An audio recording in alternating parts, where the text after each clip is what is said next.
Thank you.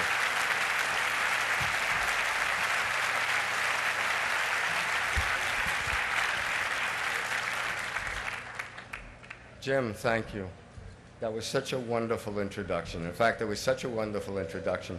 It reminds me of what Lyndon Johnson used to say when he got an especially nice introduction. He used to say that he wished his parents were alive to hear it because his father would have loved it and his mother would have believed it. You know, when Winston Churchill was writing his great biography of his ancestor, Lord Marlborough, someone asked him how he was coming along, and he said, "I'm working on the 5th of a projected 4 volumes." Well, I'm not comparing myself to Winston Churchill, but in regard to the Lyndon Johnson biography, we're sort of in the same boat. I've been writing about Lyndon Johnson so long that people sometimes ask me, "Don't you get bored?" And the answer is that the very opposite is true. For one reason, I don't think of these books as being about Lyndon Johnson, just as I didn't think of The Power Broker as being about Robert Moses. I never had the slightest interest in writing a book just to tell the life of a famous man. From the moment I first thought of doing books, I thought of biographies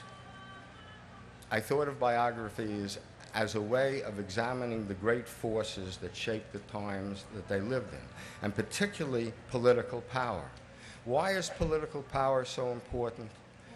Well, we live in a democracy, so ultimately we have the power in the votes that we cast at the ballot boxes.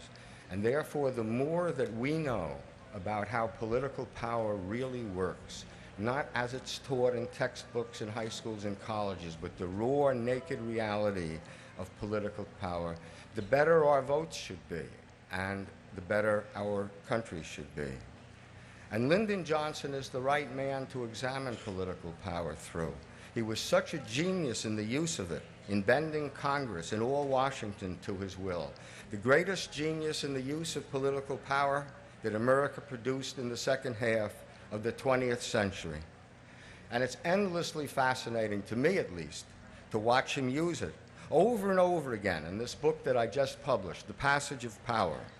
To see him step into the presidency after President Kennedy is assassinated with no preparation at all. Think of that, no preparation at all. Now, today, political scientists say that the time between Election Day in November and Inauguration Day is 11 weeks. And they're saying that's too short a time for a president to get ready to assume office. Lyndon Johnson had 2 hours and 6 minutes, basically.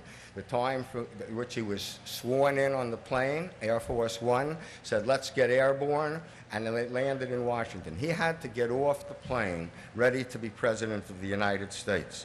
And to see him step in with no preparation at all, and at a time when President Kennedy's entire legislative program, civil rights, and indeed every one of his other major bills as well, was stalled completely by the Southern Committee chairmen who controlled Congress, as they had been controlling it for a quarter of a century. To see him get that program up and running and pass it, ramming it through, to watch Lyndon Johnson do that in the first weeks after Kennedy's assassination is a lesson in what a president can do if he not only knows all the levers to pull, but has the will, in Lyndon Johnson's case, the savage, almost vicious drive to do it, to win, is to say over and over again, as I'm always saying to myself when I'm doing the research, wow, look what he's doing here. And I don't say I succeeded, but I try to explain that in my books. And to me, to see him doing that is something that's not only fascinating, but revelatory, giving a true insight into how power works in Washington. And there's another reason that I don't get tired of doing these books of Lyndon Johnson, because you're always learning something new. And that goes even if what you're researching is something that's been written about 1,000 or 10,000 times already, as is in the case in the centerpiece of this book, the assassination of President Kennedy during a motorcade in Dallas on November 22nd, 1963. Lyndon Johnson was in that motorcade too. You know, in the first car, President Kennedy and Jackie were riding with John Connally, the governor of Texas, and his wife, Nellie Connally, once the sweetheart of the University of Texas, still a very beautiful woman. And the car behind them is a very heavily armored Secret Service car with agents standing on the running boards and with automatic rifles down between the seats. And in the third car is Lyndon Johnson's car. He's riding in the back on the right side, Lady Bird's in the center, and the senator from Texas, Ralph Yarborough, is on the left. In the front is a Secret Service man named Rufus Yarborough. Now, Johnson's car is in that motorcade too, but although thousands of books have been written about the assassination, they concentrate on what happened to Jack Kennedy. Not one went into detail in what I considered an adequate way. Not one of them went into substantial detail about what was happening to Lyndon Johnson, what was happening from his point of view. The assassination had never been told from Johnson's point of view. That suddenly came to me when I was doing this book, and I said, well, we have to do that. So how do you do that? First, you interview the people who are still alive. John Connally himself was very helpful to me. He had this great ranch down in South Texas with a stable of quarter horses. He used to come over to the guest house where I would stay very early in the morning, 5:30 or 6 o'clock, and we'd go and sit on the top railing of a fence watching the Mexican vaqueros exercise the quarter horses. And he would tell me about, really, he answered almost every question that I asked him about anything in Johnson's career, but he took me through the assassination in great detail. Among the things that he said was, you know, everybody thought when they heard the shot that it was a motorcycle backfire, or that it was a balloon going off of a firecracker. But he said, I was a hunter. I knew the instant I heard it that it was the crack of a hunting rifle. Talked to Ralph Yarborough. I talked to everyone who was with Lyndon Johnson in the hospital, still alive, who was in the hospital with Lyndon Johnson, a congressman named Jack Brooks, Lyndon Johnson's devoted secretary, Marie Famer, Jack Valenti, Kennedy's secretary, Evelyn Lincoln. And I've learned there always seem to be other sources that have been overlooked, written sources.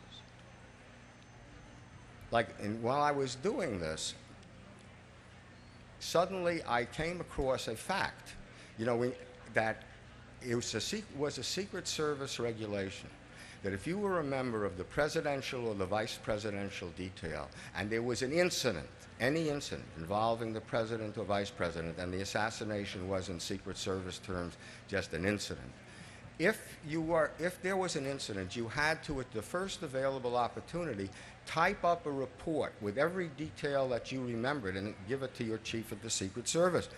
I asked, when I asked the Secret Service for it, I never got a reply. But I was thinking, in the Johnson Library, they have 44 million documents, and I went to the chief archivist there and said, does there exist in this library those Secret Service reports? And she said yes. And there they suddenly delivered to my desk. There were 23 Secret Service men in that motorcade, and they all were involved in Dallas that day. And they all submitted reports, and they were all bound in a volume that's called, just not a formal volume, but a cardboard gray binding, that's titled Report of the United States Secret Service on the Assassination of President Kennedy. From these reports, you find out quite a lot. Take the report of just one of them, the special agent in charge of the vice presidential detail, the Secret Service agent I mentioned a moment ago, Rufus Yarborough. He was riding in the front seat of Johnson's car. So you have to picture this. The motorcade is going through the crowded streets of Dallas. From every window in the office building, people are leaning out. Every time Jack Kennedy waves, the crowd surges against the police, and the car has to go slower and slower. When Jackie smiles and waves, they surge even more enthusiastically to the car. Suddenly they're out of the main